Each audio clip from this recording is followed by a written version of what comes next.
नमस्कार दोस्तों, मैं विकास पाठक। पावर कट ऑफ होने के कारण ये मोबाइल मेरा डिस्चार्ज हो गया था, जिसके कारण मैं आगे की बातें नहीं बता पाया था आपको। हम जहाँ चल रहे थे कि आपको कॉन्स्टिट्यूशनल बॉडीज़ और नॉन कॉन्स्टिट्यूशनल बॉडीज़ ख़त्म करने के बाद आपको सीधा आना था सेंट्रल गवर्नमेंट और स्टेट गवर्नमेंट। सेंट्रल गवर्नमेंट का जैसे हमने बता दिया था। स्टेट गवर्नमेंट में आपको governor, chief minister, state council of ministers and high court and subordinate courts, ये आपको पढ़ना है।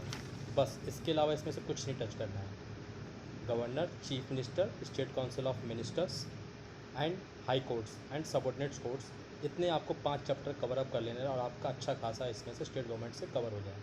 जब ये 5 आपके कवर हो जाए, फिर लास्ट में आप स्टेट लेजिस्लेचर को भी ले सकते हैं, जो अच्छा है क्योंकि ये कॉमन है। आप सेंटर से पढ़ लेंगे तो कवर आप स्टेट का भी कवर अप कर लेंगे। पार्लियामेंट्स आप कवर करेंगे तो स्टेट लेजिस्लेचर का भी अब लगभग आपका इससे थोड़ा आइडिया मिल जाएगा। इसके बाद आप सीधा आप आएंगे, आप जिसको मैं आपको बताना चाहता हूँ वो आप आएंगे कॉन्स्टिट्यूशनल फ्रेमवर्क है, जिसमें आप सिर्फ चैप्टर पढ़ेंगे फंडामेंटल राइट्स सबसे पहले, और बहुत व्यापक तरीके से पढ़ेंगे क्योंकि बहुत ही वो इम्पोर्टेंट चैप्टर है। उसके बाद आप सीधा पढ़ेंगे फिर फंडामेंटल ड्यूटीज़, और फिर उसके बाद पढ़ेंगे DPSP, director principle of state policy. ये इन 3 चैप्टर को आपको बहुत अच्छे से पढ़ना है और इसमें से क्वेश्चन आपके आना ही आना है। ये सिर्फ 3 चैप्टर को सबसे पहले पढ़ना है। उसके बाद जब ये 3 अच्छे से हो जाएं, उसके बाद आप सीधा पढ़ेंगे आप preamble of the constitution, chapter number 4, that is very very important. उसके बाद आप सीधा पढ़ेंगे सिटीजनशिप, ये भी बहुत ही इंपॉर्टेंट है। और ये इसके अलावा आप छोटा छोटा जैसा आप रफली बैकग्राउंड आप दे सकते हैं, जैसे historical background, making of the constitutions, ठीक है, union and territory and amendment of the constitution, basic structure of the constitution, बस यही है। इसमें आपको इतना ज़्यादा डीपली जाने की जरूरत नहीं है। आपको सिर्फ डीपली पढ़ना है fundamental rights, fundamental duties and director principle of state policy, preamble of the constitution and citizenship. ये 5 चैप्टर को बहुत इंपॉर्टेंट लेना है। सिटीजनशिप को मैंने इसलिए जोड़ा क्योंकि सिटीजनशिप में अभी अमेंडमेंट एक्ट काफ़ी इसमें ज़्यादा क्वेश्चन बनने के चांस हैं, और इसमें आपके सिटीजनशिप में कुछ इतना ज़्यादा दिया नहीं है। फिर आपसे सजेस्ट करूँगा कि सिटीजनशिप के चैप्टर को पढ़ने का, लक्ष्मीकांत से पढ़ने के बाद आप ज़रूर गूगल के विकीपीडिया पे जाके उसको आप चेक कर लें, और जो गवर्नमेंट्स की या गवर्नमेंट की साइट्स पे जाके, सेंट्रल स्टेट गवर्नमेंट की जो साइट पे जाके उसमें देखना सिटीजन्स के क्या क्या प्रोविजंस बनाए गए हैं, उसको आप थोड़ा सा डीपली जाके थोड़ा उसको चेक कर लेना है। इसके अलावा इस बुक से, इस चैप्टर से आपको कुछ नहीं पढ़ना है। उसके बाद आप सीधा जाएंगे आप, उसके बाद आप जाएंगे लोकल गवर्नमेंट पे। लोकल गवर्नमेंट में आपको सिर्फ पढ़ना है panchayat raj and municipalities. Panchayat raj municipality से भी क्वेश्चन 101% 1 से 2 क्वेश्चन आते हैं क्योंकि ये सिलेबस फिक्स का पार्ट है, और सिलेबस में भी दे रखा है पंचायत राज एंड म्यूनसिपैलिटीज़, इसको आपको अच्छे से पढ़ना है। और लास्टली जो मैं आपको सजेस्ट करूँगा, जो आपको कवर करना है इस लक्ष्मीकांत बुक से, वो है आपके वो है आपके जैसे ट्रिब्यूनल्स, इसको आपको देखना है। उसके बाद आपको देखना है elections, voting behaviour, election law and election reforms, और and the very important chapter is anti defection law, जो मैं पिछले वाली वीडियोज़ में बता रहा था। जो पावर कट ऑफ होने के कारण मैं बताने पाया। Anti defection law is very very important chapter है, बट इसमें लक्ष्मीकांत में अभी थोड़ा कम दिया हुआ। जो भी न्यू बुक्स रिलीज़ हुई है, जो आपका मैग्रो हेल्थ का जो आपका 6 एडिशन वाला है, वो न्यूली एडिशन वाला है, उसको आप ले सकते हो, उसमें अच्छा खासा दिया हुआ है। और अगर अब नहीं भी मिल पा रही है तो आप नॉर्मली जाके आपकी साइट्स पे जाके विकीपीडिया, गूगल पे जाके एंटी डिफेक्शन लॉ के बारे में बहुत अच्छे से दे सकते हैं, क्योंकि हाल फिलहाल में जो देश में जो चुनाव हुए हैं, जो पॉलिटिकल पार्टीज़ का इधर से उधर सांसदों का मूवमेंट हुआ है, तो इस कारण से ये एंटी डिफेक्शन लॉ बहुत ज़्यादा इंपॉर्टेंट है। क्योंकि यूपीएससी का प्रत्येक चुनाव जो आज न्यूज़पेपर में, जो इस देश में जो मैक्सिमम न्यूज़ फॉलो हो रही है, उस पर क्वेश्चन वो ज़्यादातर बनाते जरूर देते हैं। बट इतना भी क्वेश्चन, और यूपीएससी का एक चीज़ फॉलो पैटर्न है, जो सबसे ज़्यादा हाईलाइटेड होगा वो उससे क्वेश्चन वो कभी नहीं देते हैं। जैसे एग्जांपल मैं देना चाह रहा हूँ, जैसे कोरोना वायरस चल रहा है। मैं 99.9% श्योर हूँ कि इस यूपीएससी वाली एग्ज़ाम में जो अभी मई में होना था वो पोस्टपोन्ड है। कोरोना वायरस से आई डोंट थिंक सो इस क्वेश्चन अगर पूछें कोरोना से, इनडायरेक्टली क्वेश्चन कुछ और होगा। बट कोरोना वायरस से सीधे मुझे कोरोना वायरस किससे फैलता है, कोरोना वायरस है क्या, इसके रीजन क्या है, ये नहीं पूछ सकते हैं। बट अभी जो चल रहा है, जैसे बहुत साइलेंटली चल रहा है, जो बहुत लोगों ने निगलेक्ट किया, इसका हंटा वायरस, बहुत ही, क्योंकि ये साइलेंट चला, कुछ ही दिनों न्यूज़ में रहा और वो गायब हो गया, तो उसको आपको कवर अप करना है। क्योंकि हो सकता है कोरोना वायरस इस यूपीएससी में ना दें, बट स्टेट सिविल सर्विसेज में दे सकते हैं, वो बहुत ही इंपॉर्टेंट है। तो मैं ये चीज़ कहना चाहता हूँ कि आपको सतर्क रहना है, छोटी छोटी चीज़ों को छोड़ना नहीं, यूपीएससी उन्हीं चीज़ों को कवर अप करती है। इसके बाद इन चैप्टरों को ख़त्म करने के बाद आप सीधा आप आ जाएंगे इसके बाद आप सीधा उसके बाद आप आएंगे सीधा सिस्टम ऑफ गवर्नमेंट, जो सबसे लास्ट में आपको कवर अप करना है। उसमें आप पढ़ेंगे सिर्फ centre state relation, very important, and inter state relation 2, और तीसरा पढ़ेंगे emergency provision, that is a very very important. Centre state relation और इमरजेंसी प्रोविज़न को आपको सबसे ज़्यादा फोकस देना है, क्योंकि ये बहुत इंपॉर्टेंट चैप्टर है, खासकर इमरजेंसी प्रोविज़न, क्योंकि 370 आर्टिकल जैसे हटाया गया है तो उसके कारण से बहुत कुछ बन सकता है क्वेश्चन। तो एम लक्ष्मीकांत में जो मैंने आपको ये चीज़ें बताई हैं, इसको आप इतना अगर फॉलो कर लें तो 10 चैप्टर आपके कॉन्स्टिट्यूशनल के हो गए, 8 चैप्टर आपके नॉन कॉन्स्टिट्यूशनल के हो गए, ठीक है, 5 चैप्टर आपके कॉन्स्टिट्यूशनल फ्रेमवर्क से हो गए, और स्टेट गवर्नमेंट से आपके 5 हो गए, सेंटर से आपके 4 हो गए, लोकल गवर्नमेंट से आपके 2 हो गए, और अदर कॉन्स्टिट्यूशनल डायमेंशन जो आपको बताया था वो ट्रिब्यूनल्स आपको पढ़ना है, and elections, voting behaviour, election law, election reform and anti defection law, इतनी चीज़ों को आपको पढ़ लेना है। मेरे अकॉर्डिंग आपका अगर 25 क्वेश्चन अगर पॉलिटिकल से क्वेश्चन आते हैं, I am sure that you can break it more than 18, 19 और 20, अगर सिर्फ आप इतना फॉलो कर लें, क्योंकि मैंने इन्हीं चीज़ों को फॉलो किया है और मैंने ईजिली इसको ब्रेक किया है एग्ज़ाम।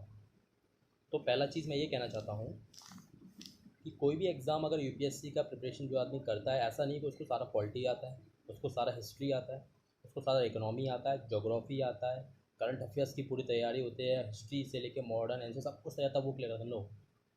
कुछ ऐसी चीज़ें होती है, जैसे मैं आपको उदाहरण से देकर समझाना चाहता हूँ, जैसे आपको आईआईटी की कोई तैयारी कर रहा होता है, उसमें 3 सब्जेक्ट्स होते हैं, फिजिक्स, केमिस्ट्री, मैथ, पीसीएम।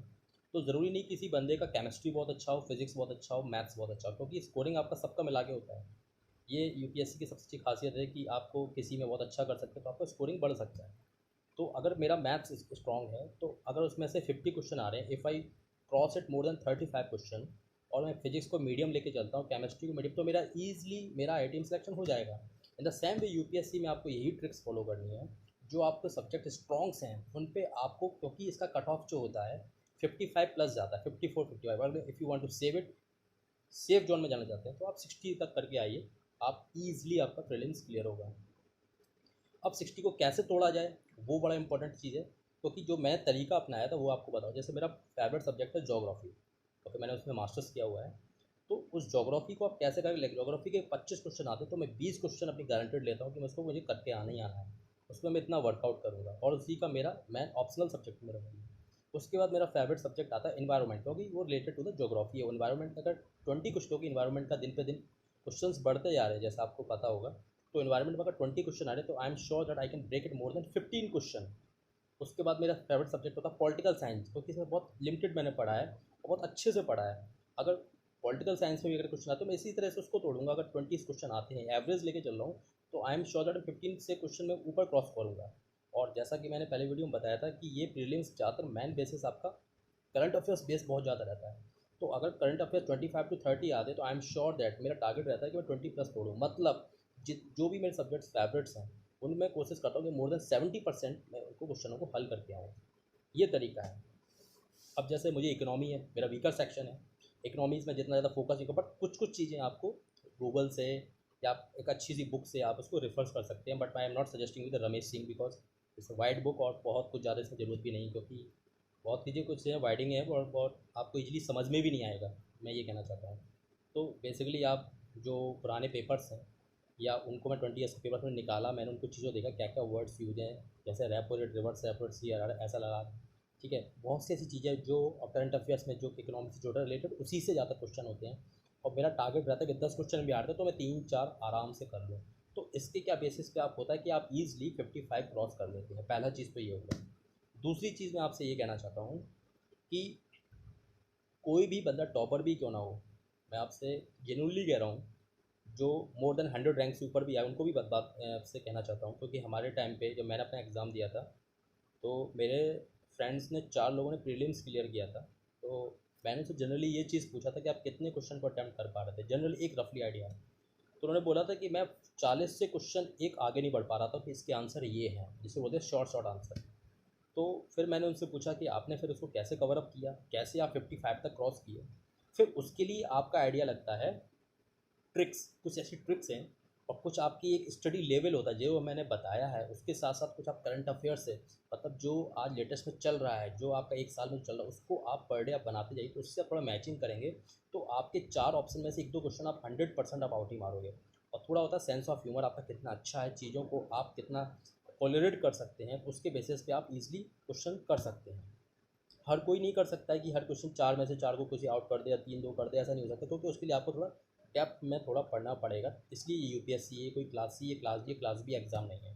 पहला चीज़, सीट्स लिमिटेड होती हैं, कंपटीशन होता है, तो उसका तरीका यही होता है कि सारे सब्जेक्टों को ना पढ़ाओ। एक आप कुछ सिलेक्टेड, जैसे 6 सब्जेक्ट हैं या 7 सब्जेक्ट हैं, कुछ आप 3 या 4 सब्जेक्ट, उस पर कमांड रखिए, अच्छे से कमांड रखिए और उनको आप तोड़ के आइए। आप देखेंगे कि आपका ईज़िली प्रीलिम्स हो जाएगा और मेंस में भी आप अच्छा खासा स्कोर करेंगे। सबसे बड़ी इंपॉर्टेंट चीज़ अब मैं जो बोलने जा रहा हूँ कि मैक्सिमम लोग यूपीएससी प्रीलिम्स क्लियर ईज़िली करते हैं। मैक्सिमम का मतलब ये मैं कहना चाह रहा हूँ कि जो लोग सीरियसली तैयारी करते हैं, 5 से 6 लाख 7 लाख फॉर्म आते हैं और कितने क्लियर करते हैं 1/10 से, तो मेरे 50 to 60,000, उससे भी कम ही होंगे। वो बेसिकली क्या करते हैं, जो मैं आपको लाइन बोलने जा रहा हूँ, वो सबसे ज़्यादा करते हैं टेस्ट सीरीज़ देते हैं। लेट अस सपोज मैंने चैप्टर पढ़ लिया इलेक्शन कमीशन या फाइनेंस कमीशन पढ़ लिया, अब टेस्ट सीरीज़ में क्वेश्चन आए, मैंने और 20 टेस्ट सीरीज़ है, मैंने उनको सॉल्व किया। इलेक्शन कमीशन जितने भी फॉर्म्स वो बना सकते थे, जितना वो घुमा सकते थे, मैंने उस चीज़ को कवर अप किया कि मैंने भाई इलेक्शन, जैसा आपको बताया था कि इलेक्शन कमीशन में 10, इस चैप्टर में सिर्फ 10 पॉइंट्स इलेक्शन कमीशन है, और 10 पॉइंट्स पे मैंने टेस्ट सीरीज में देखा कि मेरे 10 में से क्या उसमें से कोई फंस रहा है, थोड़ा बहुत घुमा के भी किया, तो मैंने उसको नोट डाउन कर लिया। तो इससे आपको चीज़ें समझ में आएगा कि एग्जामिनर कितना घुमा के बना सकता है। तो मेरा बेसिक आपको मैं यही कहना चाहूँगा कि आप जब कोई भी बुक ख़त्म कर लें या 4 सब्जेक्ट, जितने सब्जेक्ट कमांड कर लें, जब आप लास्ट लेवल पे हो, तो आप टेस्ट सीरीज़ को ज़रूर से ज़रूर फॉलो करें। क्योंकि मेरा ये खुद का मानना है कि आप तैयारी अच्छी खासी कर लो, आप टेस्ट सीरीज़ को ना लगाओ या प्रीवियस पेपर को सॉल्व ना करो, तो आपके सिलेक्शन चांसेस ऑफ सिलेक्शन बहुत ही मिनिमम हो जाएंगे। तो इस चीज़ को आपको लेना होगा। और ये तो मैंने आपको एम लक्ष्मीकांत के बारे में बताया था, जो कैसे आपको पढ़ना है। बेसिकली मैं बहुत जल्दी, जो मेरा सब्जेक्ट है geography, Indian geography and world geography, मैं उसको पूरा सीरीज़ से शुरू करूँगा और बहुत अच्छे से करूँगा, point by point. And I am sure that चाहे आप स्टेट पीसीएस देना, चाहे आप यूपीएससी देना, अगर 25 क्वेश्चन आते हैं, जो मेरा तरीका है कि आप 20+ तोड़ के आएंगे। और खासकर स्टेट पीसीएस में तो आप ईजिली तोड़, क्योंकि उस लेवल का इतना नहीं आता है। क्योंकि अगर आप, क्योंकि स्टेट पीसीएस में कुछ डाटा फैक्ट्स होते हैं, बट यूपीएससी में डाटा फैक्ट्स नहीं होते हैं। कुछ चीज़ें सेंस ऑफ ह्यूमर से होती हैं, चीज़ों को कैसे पकड़ा जाता है, बस वही होता है। क्योंकि यूपीएससी कभी किताब रख के तो बनाता नहीं है भाई, they are all the professors. JNU पर डिफरेंट डिफरेंट प्रोफेसर्स होते हैं, हर सब्जेक्ट के अपने मास्टर्स होते हैं, वो अपना पेपर सेटअप करते हैं। तो आपको इस तरह से उनकी चीज़ों को समझना है कि कैसे क्वेश्चंस को बनाना है। तो इसके लेटेस्ट के 2-3 साल का पेपर देखें, उनकी चीज़ों को पकड़िए। आपने इलेक्शन कमीशन पकड़ा 2017, 18, 19 का, आप यूपीएससी का पेपर उठाइए और देखिए कि उन्होंने कैसे क्वेश्चन दिए, उनका माइंड ऑफ सेटअप आप पकड़ने की कोशिश कीजिए। यही तरीका है और उसके अलावा इसका कोई तरीका नहीं है। और तो मैं आपको जैसा बता रहा था, मैं बहुत जल्दी ज्योग्राफी और वर्ल्ड ज्योग्राफी क्लास शुरू करूँगा। उसके बाद जैसे ही मैं इसको ख़त्म करूँगा, उसके बाद मैं सीधा एनवायरनमेंट पे आ जाऊँगा। मेरा बेसिक मैं ये सोच रखा हूँ कि सुबह के टाइम में 2 घंटे मैं ज्योग्राफी का वीडियोज़ बनाऊँगा, शाम के टाइम में आपको एनवायरनमेंट कवर कराऊँगा, और बीच के टाइम में specially in the evening and the afternoon I basically cover the current affairs. Current affairs, मैं करंट अफेयर्स की गारंटेड लेता हूँ कि चाहे आपका स्टेट पीसीएस हो, चाहे सीजीएल एसएससी हो, चाहे बैंक पीओ हो, और चाहे आपका यूपीएससी हो। पीओ का तो लेवल बहुत नीचे हो जाएगा, मैं यूपीएससी और स्टेट पीसीएस का लेके चलता हूँ कि करंट अफेयर्स आपका देखना, मैं मोर देन 90% मैं श्योर कहता हूँ कि मैं खुद करके आया हूँ भाई, तो मुझे इतना आइडिया है कि करंट अफेयर्स में मैं कभी मार नहीं खाता। ठीक है, सबसे बड़ा इंपॉर्टेंट, मार्क क्यों नहीं खाता, क्योंकि मेरे सिलेक्टेड सोर्स हैं। मैं ज़्यादा किताबें परचेज़ नहीं करता कि इससे पढ़ लो उससे पढ़ लो, लिमिटेड सोर्स रखो और उसका रिपीटिशन बार बार करो, 2 टाइम्स 3 टाइम्स 4 टाइम्स उसका रिवीजन करो, that is a better thing. 10 किताब रखने से आप एक भी रिवीजन नहीं कर पाएंगे और you will waste your time, simple. तो मैं आपसे ये कहना चाह रहा था कि आपको करंट अफेयर्स के लिए मेरा तरीका जो है, मैं करंट अफेयर्स कैसे पढ़ता हूँ, only I follow only one newspaper, and the newspaper is only the Hindu. The Hindu अच्छे से पढ़ता हूँ मैं, इसके नोट्स बना लो क्या क्या करंट अफेयर्स में आया। उसके बाद मैं 20 मिनिस्ट्री, जो साइट्स मिनिस्ट्रियल साइट्स होती हैं, सेंटर की हो चाहे स्टेट की हो, जैसे इन्वायरमेंटल मिनिस्ट्री हो गया या अर्बन हाउसिंग मिनिस्ट्रीज़ हो गया, जिन उनके 20 को पर डे मैं जाकर उसको चेक करता हूँ। एक पेपर चिपका रखा है वॉल पे, उस तरह के कौन सी मिनिस्ट्री पे जाना है, कि क्या कुछ नया आया है, उस चीज़ को मुझे नोट डाउन करना होता है। ऐसे करते हुए मैंने करीब 8 महीने का टोटल 250 क्वेश्चंस उस पर तैयार कर लिए हर मिनिस्ट्री से, कि अगर मिनिस्ट्री से कोई भी क्वेश्चन रिलेटेड उसमें कुछ नया चीज़ ऐड किया गया तो वो क्वेश्चन आपका गलत नहीं होगा। ये मेरा गारंटेड है, क्योंकि मिनिस्ट्री से यूपीएससी में 101% 2 या 3 क्वेश्चन आपको मिलना ही मिलना है, चाहे आप पेपर उठा के देख लीजिए आप। Very important thing. The Hindu हो गया, मिनिस्ट्री से जाता हूँ। उसके बाद मैं सबसे ज़्यादा एक मैगज़ीन को फॉलो करता हूँ। मैं ये नहीं कह रहा हूँ कि कोई मेरे सजेस्टेड फॉलो को मैगज़ीन आप फॉलो करो, चाहे DIS करो, चाहे बाजीराव का किसी का भी देख लीजिए, दृष्टि का देख लीजिए, आप किसी का भी फॉलो कर जाए, तो PDF you can follow it, what ever you just want, but follow it continuously. ठीक है, क्योंकि आपको कुछ इन्वेस्ट करना पड़ेगा, तभी आपको वो उसके बदले में आपको कुछ मिलेगा। तो मैं बेसिकली दृष्टि मैगज़ीन को फॉलो करता हूँ। उसके बाद दृष्टि मैगज़ीन को महीने में पढ़ता हूँ, तो मैंने डिवाइड करके रखा है कि भाई 84 या 100 पेजेस का है, तो मुझे महीने में आराम से ईजिली पढ़ना है, तो अच्छे से पढ़ना है कि रिवीजन भी हो जाए। उसके बाद जो सैटरडे संडेज़ में जो आपके राज्यसभा चैनल हो गया, DD न्यूज़ हो गया, खासकर राज्यसभा पे आपका जो जैसे चैनल पे आता है आपका द बिग पिक्चर, द सरोकार, और DD न्यूज़ पे, जैसे DD न्यूज़ अगर नहीं देख पा रहे तो मोबाइल में आप ऐप डाउनलोड कर सकते हैं। तो AIR न्यूज़ पे, तो उस पर आपका 9:15 से जो हिंदी न्यूज़ चैनल आते हैं उसको आपको सुनना चाहिए। जैसे खाना खाने के बाद आप नॉर्मली वॉक करते हैं, उसको कान में लगा के सुन सकते हैं, तो इससे आपका क्या होगा, करंट अफेयर्स आपका डेली अपडेट होगा। आपका सिर्फ मैं ये सजेस्ट किया है कि न्यूज़पेपर द हिंदू पढ़िए, एक मैगज़ीन को फॉलो कीजिए, मिनिस्ट्री ऑफ साइट्स जितनी उनको फॉलो करें, 20 मिनिस्ट्री साइट्स है जो बेसिकली उनसे बनते हैं क्वेश्चन, क्योंकि मैं जितने 10 ईयर्स के क्वेश्चन पेपर उठाए उनमें जितनी मिनिस्ट्री से क्वेश्चन थे, मैंने किस किस मिनिस्ट्री से इन्होंने क्वेश्चन बनाए वो मैंने सारे लिखे हैं, और उससे ही क्वेश्चन बनते हैं। आप 2017, 18, 19 को उठा देखिए, एक भी क्वेश्चन आपको उस मिनिस्ट्री से बाहर नहीं मिलेगा। तो मैं आपको सजेस्ट ये करूँगा कि मैं जैसे ही ये 31 मई का एग्ज़ाम अभी पोस्टपोन जब भी होगा, उसके बाद मैं series geography and environment and then followed by the current affairs इस कंटिन्यूस चलाऊँगा। और मैं ये कहना चाहता हूँ कि मैंने सोचा भी था कि मेरे पास 10 मंथ्स का करंट अफेयर्स है, बहुत ही अच्छा है। और मैं जैसे अगर लोगों के व्यू अच्छे आते हैं, अगर लोगों ने डिमांड किया हुआ है, तो मैं श्योर कहना चाहता हूँ मैं आपको PDF भी अवेलेबल करा दूँगा, तो आप उसके 10 मंथ्स के करंट अफेयर्स को आप तैयार कर लीजिए। और मैं चैलेंज करता हूँ, जो आप इनसाइट्स के आप टेस्ट सीरीज उठा लीजिए, वाजीराव का टेस्ट सीरीज उठा लीजिए, चाहे दृष्टि का टेस्ट सीरीज उठा लीजिए, आप करंट अफेयर्स आप मेरे से पढ़ के 10 मंथ्स का मैं आपको चैलेंज कर रहा हूँ कि आप अगर 30 क्वेश्चन आते हैं, मैं शॉर्ट कह रहा हूँ 25 क्वेश्चन आप इजीली मारेंगे, तो कितना भी घुमा के मार देंगे, कितना भी घुमा के वो पूछ लें, क्योंकि चीज़ें वही हैं, उसी मिनिस्ट्री से पूछेंगे, उन्हीं मैगजीनों से आएंगी, उन्हीं न्यूज़पेपर से आएगा, क्योंकि सिर्फ फ़र्क इस चीज़ का होता है कि आपने उसको कितना सीरियसली देखा है, आपकी नज़र में वो क्वेश्चन छूटना नहीं चाहिए। वो चीज़ को मैंने पिकअप किया और मैंने हर चीज़ रजिस्टर पे एंट्री किया है।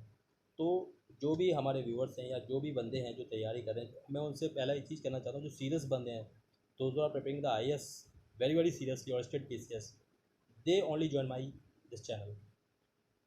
तो बेसिकली मैं आपको जो भी मैं करंट अफेयर्स होगा 10 मंथ्स का बेस्ट इन बेस्ट है मेरे पास, वो आपको अवेलेबल करा दूंगा। और बहुत ईजिली आप उसको, मैंने ये नहीं कह रहा हूँ कि आप मेरे से पढ़ लीजिए, आप टेस्ट सीरीज़ को आप देखिए, आप इंसैट को उठाइए, वाजीराव को उठाइए, उनका देखिए करंट अफेयर जो भी आ रहा है, और मेरा वो क्वेश्चन उठा लीजिए। हर मंथ के मैंने सेटअप बाई बनाया हुआ है, और आप देखिए आपको ईजिली से एक भी क्वेश्चन आपका बाहर जा रहा हो, क्योंकि मैंने बहुत अच्छे से कवर अप किया है, कोई भी क्वेश्चन छूटे ना, कैसे भी हो। तो इसी उम्मीद के साथ मैं आगे ले वीडियो बनाऊंगा। पहले मैं एक्चुअली मैं भी खुद एग्ज़ाम पे फोकस कर रहा हूँ, तो इसलिए मैं ज़्यादा टाइम नहीं दे पा रहा हूँ, बट जितना बंदों में उत्सुकता है इस एग्ज़ाम के लिए, मैं इस एग्ज़ाम को हलवा बनाना चाहता हूँ, क्योंकि इतना इसका भय बना रखा है IAS एंड PCS का तो इतना नहीं है, क्योंकि PCS भी अब UP PCS भी फॉलो धीमे धीमे वो आपका IAS के पैटर्न पे आने वाले हैं, बट बहुत टाइम लगेगा उस चीज़ में। बट मेरा इतना खुद का मानना है कि आप IAS और PCS की तैयारी आप अच्छे से कर रहे हैं, चीज़ों को समझ रहे हैं, ठीक है, तो आप बहुत ईजिली से एक एग्ज़ाम को क्रॉस कर सकते हैं। मैं खुद एक गवर्नमेंट एम्प्लॉई हूँ, और मेरे पास खुद भी इतना मेरा बिजी शेड्यूल है, स्टिल मैं अपना टाइम निकालता हूँ और स्टडी करता हूँ, और कई चीज़ों को मैं नोट डाउन भी करता रहता हूँ कि कोई भी चीज़ छूटने ना पाए। खासकर मैं न्यूज़पेपर पर सबसे ज़्यादा फोकस करता हूँ, क्योंकि इसमें से एक भी टॉपिक अगर छूट गया तो बहुत आपके लॉस है, क्योंकि एक एक क्वेश्चन की वैल्यू होती है UPSC में। तो इस चीज़ को मैं बहुत बहुत सीरियसली लेता हूँ। और मैं जितने बंदे भी तैयारी करें, मैं उनसे बात हमेशा कहूँगा कि वो हमेशा अपने साथ एक डायरी, एक छोटी सी पॉकेट डिक्शनरी टाइप का थोड़ा डायरी रखा करें, और पेन साथ में। कोई भी चीज़ अगर आपके माइंड में आता है, या कोई भी चीज़ न्यूज़ में आप चीज़ देख लेते हैं, न्यूज़ या कहीं न्यूज़पेपर में या TV पर कहीं भी देखते उस चीज़ को नोट डाउन करें, और उस चीज़ को गूगल या यूट्यूब से कहीं भी चीज़ के बारे में उसको पता करें, ठीक है। तो जिससे आपकी आपकी नॉलेज बढ़ेगी, और आप देखेंगे कि 5-6 महीने बाद आपका करंट अफेयर्स इतना स्ट्रॉन्ग हो जाएगा, आपकी चीज़ें समझ में आने लगेंगी कि मुझे क्या पढ़ना है क्या नहीं पढ़ना। क्योंकि जब मैं भी पढ़ता था तो मुझे ये लगता था कि यार इतना सारा करंट अफेयर्स है, कहाँ से कवर अप करूँ। 1 महीना 2 महीना प्रॉब्लम होगा, फिर आप स्लोली उससे आप एडियर हो जाएंगे और आप ईज़िली करंट अफेयर्स को समझने लगेंगे कि कौन सा करंट अफेयर्स आपके यूपीएससी के लिए इंपॉर्टेंट है और कौन सा करंट अफेयर्स आपके लिए यूपीएससी के लिए इंपॉर्टेंट नहीं है। जिस दिन आप ये समझ जाएंगे कि कौन सा इंपॉर्टेंट है कौन सा नहीं, उसी दिन आप समझना कि आप सही डायरेक्शन पे जा रहे हैं। तो जो बंदे आ, अगर करंट अफेयर्स चाहते हैं बहुत बेसिकली, तो मैं गारंटेड प्रीलिम्स की लेता हूँ, मेंस की अभी नहीं ले रहा हूँ, मैं सिर्फ प्रीलिम्स की बात कर रहा हूँ। मैं सीरियसली कह रहा हूँ, सिर्फ prelims, not talking about the mains. वो बहुत ईज़िली जो मैंने सब्जेक्ट्स पता जिस पे मेरा कमांड है उस पर आप देखना कि कितना अच्छा क्रॉस करके आते हैं। मैं क्वेश्चनों पे ना लूँ तो 100 में से 70% विल क्रॉस होते हैं, मैं इतना गारंटेड लेके चलता हूँ। ठीक है, क्योंकि मैं किसी दिन बताऊंगा कि मैंने कौन कौन से एग्ज़ाम क्रैक्स किए हैं। पूछेंगे ज़रूर कि आपने कौन से एग्ज़ाम दिए, मैंने बहुत से एग्ज़ाम दिए हैं, मैंने क्रैक भी किए हुए हैं, मैं इंटरव्यू लेवल तक गया हूँ।